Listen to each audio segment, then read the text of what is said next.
अरमान को सुनाइए। डिजाइन वाली मांगते न दुनिया डिजाइन वाली मांगते न दुनिया हमरा ने चाहिए दिए पास वाली कनिया हमरा ने चाहिए दिए पास वाली कनिया हमरा ने चाहिए।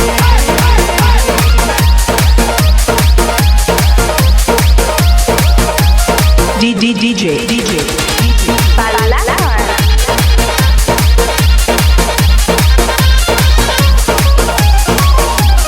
कन्या कॉलेज वाली कर दे हलालियो सोना कट देबो कर सोल को सिंगारियो।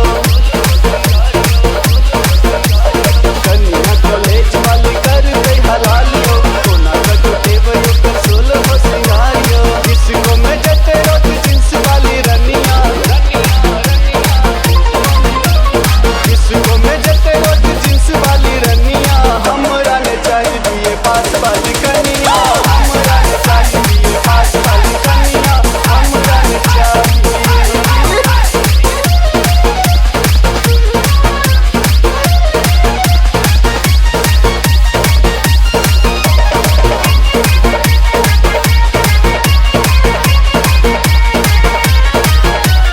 ससुर भसुर के नहीं कर दे ओ लाजियो घर के एकोटा नहीं कर दे ओ काजियो।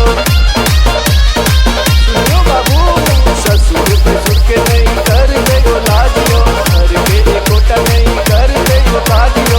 बिना में किसी के ऑफिस गई मैं धनिया गई मैं बिना में किसी के ऑफिस गई मैं धनिया हमरा ने चाहिए दिए पास वाली कनिया हमरा ने चाहिए दिए पास वाली कनिया हमरा ने चाहिए।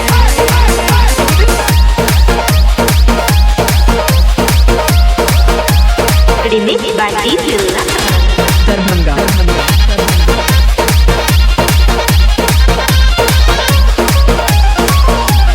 शहर के चिड़िया ने रहते देहातियों पपुआ सकर नहीं आट पट बातियों लगे शहर के चिड़िया ने रहते देहातियों मोहन सकर नहीं ओ आट पट बातियों। घूमते बाजार देते मुस्की चौबनिया चौबनिया चौबनिया घूमते बाजार देते मुस्की चौबनिया हमरा ने चाहिए दिए पास वाली कनिया हमरा ने चाहिए दिए पास वाली कनिया हमरा ने चाहिए। Remix by DJ Lakan